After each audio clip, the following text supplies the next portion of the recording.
Good afternoon, sir. How are you? Hey, guys. I'm well. How are you all? Well, we're doing great. Boach said yesterday that was a win of the year since opening day. Would you agree with that? Yeah, I think it was one of our better ones. Certainly the guys showed really the character traits that they've exhibited throughout the season in terms of resilience, perseverance, and a fight. And they didn't give up down early yesterday and found a way to win the game. It was a really exciting win and a good way to end the homestand and hopefully create some momentum for the road trip here. I mean, Seager's just playing unbelievable, and we've talked about Durant, I think, with you last week, but Tavares just continues to be a story. You know, how could you quantify? Have you ever seen a 9-hole hitter who is this productive in the lineup and is playing this well? No, Boats and I actually talked about this over the weekend. Just both of us so impressed with how well he's played. Just really how good his defense has been offensively, the contributions he's made, and really. We talked about where he is in the lineup in terms of some of the success he's having, and it's hard to say whether it's because he's in the 9-hole or if we moved him up in the order, whether he'd be having the exact same amount of success. But what we both like is the way he complements the lineup, and in some ways you hit kind of 1 through 8, and then you have a leadoff hitter hitting in the 9 spot that turns the order over. And sets the table for the guys behind him. So there's no doubt that Marcus Semien's RBIs and run production and Corey Seager's has been in part because of Leo's production in the 9 spot. And it's been a lot of fun to watch. And I probably can't articulate well enough how impressive he's been and how much he's meant to our team.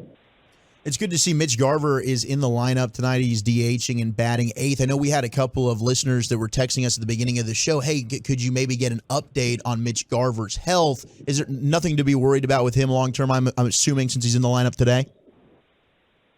Yeah, nothing too concerning. Yesterday he felt just a little bit of an impingement in the back of the elbow on his throws, and we just felt the prudent thing to do was to get him out, get him checked out.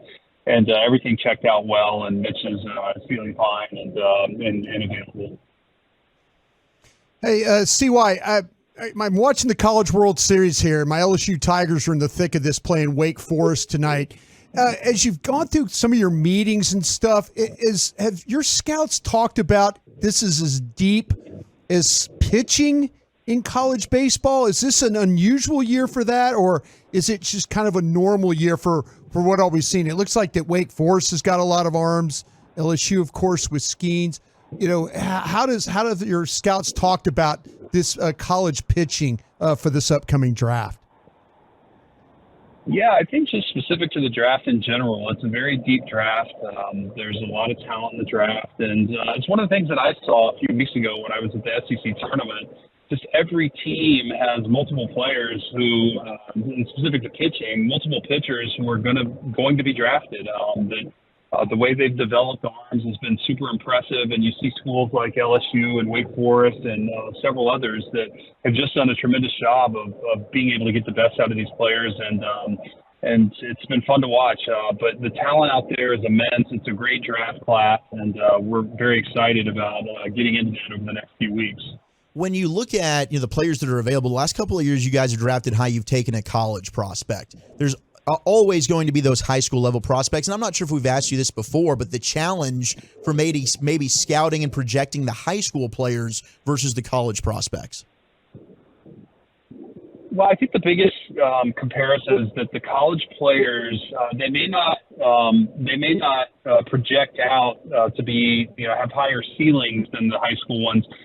But they're more of a known commodity in terms of they've competed against a higher level of competition and succeeded against that competition, whereas the high school players, there's a little more projectability in terms of that. They're slightly younger. They haven't physically matured as much as the college players. You know more or less what you're getting at a college player, whereas the high school players still have room to grow and make big jumps. So, but in terms of the overall ceiling of these players, certainly can project to as high as the college players when you compare the two. But ultimately, you're dealing with just slightly less information. You rooting for anybody in the College World Series? Any of these teams stick out to you that you like, or old buddies that are maybe coaching? No, I mean, certainly I want TCU to succeed. My dad went to TCU, played football at TCU, so I've always rooted for the Horned Frogs. But To be honest, haven't kept a close eye on the College World Series. I've watched some highlights of the players that we're considering, but haven't really gotten too deep into it. I was at the ballpark all weekend with our big league team, and that's been the focus. So I haven't really had a chance to tune in too much. If you were coming out of high school right now, would you go to TCU, all things considered, or were you heading for the Ivy League over there? Well, should I be asking what the NIL money looks like? There you go. There we go. Relevant to today's college athlete. So it's a different game now. So I can't say for certain, but I think that's the challenge of each player coming out of high school is, determining what school is the right fit for them specifically. And there's so many unique things that go into those decisions. And ultimately, you hope that these athletes find the right spot for them, and then it works out. See why I promise this is my last college question for you. I'm always fascinated by this because of the drafting and the scouts and stuff like that. But Paul Skeens was pitching the other day, and his velocity was well over 100. And the commentators during the game were talking about, could he potentially go straight from College World Series to being drafted and then being a guy that wouldn't have to go into minor league baseball? That you would use him as potentially a late inning guy with his velocity the way he is. Is that unrealistic a thought, or is that something that would even be thought of? Well, I think it's very rare that that's been done. I mean, most players go through the minor leagues. Most spend an extended period in the minor leagues. The best ones go quickly through the minor leagues. But I think, for the most part, every player touches the minor leagues to some degree. Specific to Skeens, it's really hard to say. There's so many variables that go into a decision like that. And I would say from a talent perspective, he's as talented as anybody, really in baseball. I think that the way he can maintain his velocity and the breaking ball he has and the competitiveness but there are other things that factor into that, and one of those being just his workload and how much he's been in how much he's pitched in the college season, how he's feeling physically, how much time he has off between the College World Series and the draft and when he officially signs. There are a number of factors that go into that, and so I think that any organization that drafts him will have to consider those things before making a decision as to what's best for him, what's best for the organization, and how those two align moving forward. We love Josh Jung at the plate, but how impressed have you been with him at third base?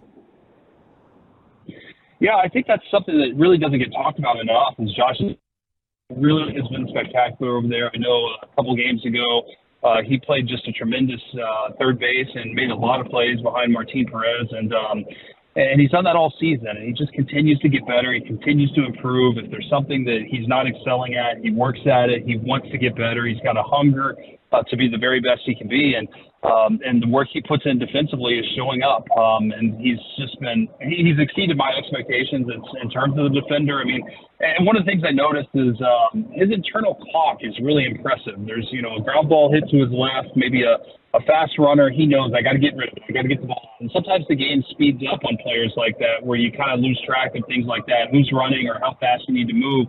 And to the contrary, there are times where he knows, okay, I've got a slower runner. I can take my time. I can set my feet. I can throw, and I don't have to rush it. And it's just a maturity level that maybe you don't see in a lot of young players. And it's been really, really fun to watch him. And I keep saying, the sky's the limit for him, and he can get better. But every time I say that, he seems to meet that expectation or exceed it. So I'm curious to see what's next from Josh. But I tell you this, I won't be surprised given the way he works, the way his mind works, and the hunger he has to be great. You know the ebbs and flows of a season better than anybody, and we've talked to you about the bullpen a lot. But the job that the pen did yesterday when John Gray was struggling, John King, Anderson, Leclerc, Joe Barlow, how do you feel about the bullpen right now? And has Boch maybe finally gotten his pulse on this thing a little bit? Yeah, a little bit. And, we hit a rough patch there in early May for about 3 weeks with the bullpen. It felt like everybody got cold at once. And the group has come out of it very, very well. For the past few weeks, they've thrown the ball great. And we do not win yesterday's game without our bullpen. The job that John King did coming in and keeping that game where it was and allowing our offense the chance to come back and score, and then Grant Anderson continuing it, Leclerc, these guys did a tremendous job, and it's a team effort, it's a team game, and our bullpen picked us up yesterday. Our starting pitching has been so solid. Jung has been phenomenal. He was coming off a little bit of a blister, didn't have the normal routine and work over the last 10 days while he nursed the blister. It showed he wasn't as sharp as normal, but this is what good teams do. They pick each other up. The offense picked us up, the bullpen picked us up, and we won the game, won the series because of it. And it was really great to see. And like I said, I think it's momentum building. Hopefully we'll see that tonight in Chicago. Wrapping up with Chris Jung here, Rangers GM. Yeah, so no concerns moving forward with John Gray? No, John came out of it well. His finger felt fine. It was just, I think he was frustrated with his command and control. But that's what happens when you get out of the routine, you get out of the normal work that you go through, from in between starts. You just lose the feel. And it took him a couple innings to get the feel, and it didn't quite come. At that point, we had dug ourselves a hole. Coach felt the best option was John King to keep that game close, and he was right, and the bullpen did a terrific job. But no worries about John moving forward. Was last week the first big test for this team, and is 2 wins enough to kind of put it in the rear view? Last week in terms of just the 2 teams we faced with Anaheim and Toronto? Yeah, as far as, struggling to find quality starts, struggling with runners in scoring position. Oh, yeah. I mean, there's a number of ways that you get tested, and I think that, I think that, it's not, I don't think it was the first test we faced. I think that, we had 2 really tough road trips, one a West Coast trip against division opponents that we came out of and really passed. And then this week, facing 2 teams that were playing pretty good baseball. Anaheim's been playing tremendous baseball and getting tested by them. And, we've been in every game, whether it was the Tampa series, the Anaheim series, and then obviously the Toronto game that we lost this past series. We've been in every game. And so sometimes you're going to win those, but sometimes you just, the ball doesn't bounce your way. The first game against Anaheim, we smoked some balls and could have easily won that game. And just, line drives right at guys with runners in scoring position, and that's the way it goes. So I think that what you want to see is the resolve and the perseverance of the group, and I think the guys did that this weekend, and certainly did it yesterday. Hey, Chris, I wanted to ask you: are you on this particular trip this week, or for the Chicago trip this week? I'm on half of it. I'm going to miss Chicago. I'm headed to Phoenix tonight. Okay. The Major League Baseball Draft Combine is out in Phoenix, so I'm headed out there. Then we'll join the team in New York this weekend. Okay, and the reason I was going to ask you that, because the White Sox appear to be a team that might be interested in selling, and I didn't know if that was one of those things where would you go on a trip if there's some players potentially being rumored that you would want to see for yourself? Yeah, I mean, mainly we send our scouts in to see these guys, and I'll do a lot of video work on them, but I wouldn't make a trip necessarily to see a player that we're interested in acquiring, unless it's, maybe something's imminent there. But the White Sox, that division is very tight, and a lot of things can change quickly. And, I know they're focused on winning. They put a team together that they expected to win, and, we're not taking them lightly. They've got a very talented group, and we've got to go out and play our baseball, and hopefully we'll find a way to win the series. Man, Dallas to Phoenix, that's like out of the frying pan and into the fryer. Chris, thank you so much for joining us. I hope you're staying cool out there, my man.